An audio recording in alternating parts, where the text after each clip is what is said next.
Comment peut-on avoir pleinement connaissance de nous-mêmes alors même que notre perception de la réalité est faussée par nos sens ? Comme le conceptualise Descartes avec sa démarche sceptique, nous pouvons effectivement remettre en question notre perception de la réalité. Le monde qui nous entoure peut être faussé par nos sens ainsi que notre mémoire. Nous pourrions douter de sa matérialité et penser que celui-ci n'est qu'un rêve.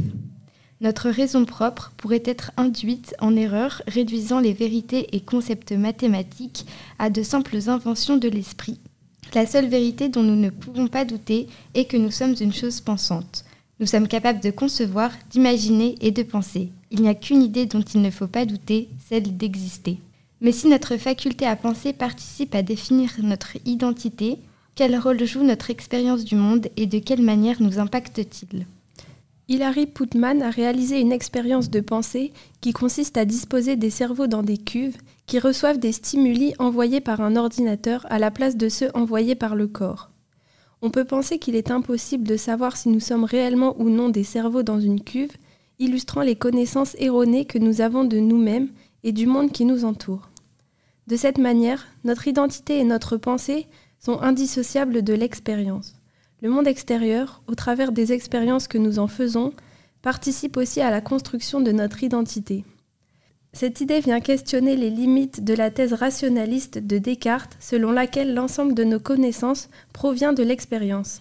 Ceci s'oppose à l'empirisme, qui est un concept selon lequel nos connaissances proviennent de la raison. Ainsi, la pensée s'accompagne toujours de perceptions et de sensations rendues possibles par notre vécu. De quelle manière ces perceptions et sensations qui s'ajoutent à notre conscience nous permettent une certaine connaissance de nous-mêmes ? C'est là qu'entre en jeu la mémoire. Le souvenir étant lié à une expérience et à une sensation, il nous apporte une nouvelle information sur notre propre personne et peut même nous rappeler une émotion particulière ressentie face à certaines situations.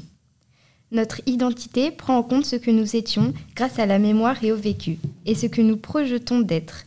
C'est notamment ainsi que Henri Bergson qualifie la conscience dans l'énergie spirituelle. Il la décrit comme étant un pont jeté entre le passé et l'avenir. La conscience permet d'unifier les différents moments du temps. Elle rend possible la formation de notre identité en prenant en compte le présent, c'est-à-dire la réalité dans laquelle nous vivons, le passé, ce que nous avons été, et le futur, ce que nous projetons de devenir. Pour conclure, la conscience nous apporte la certitude d'exister et de penser. C'est la seule vérité que nous ne pouvons remettre en cause. Elle permet aussi d'unifier le vécu de chacun et rend possible l'utilisation de la mémoire afin d'utiliser les souvenirs comme source d'information. Ces expériences passées sont à la base du fondement de notre identité.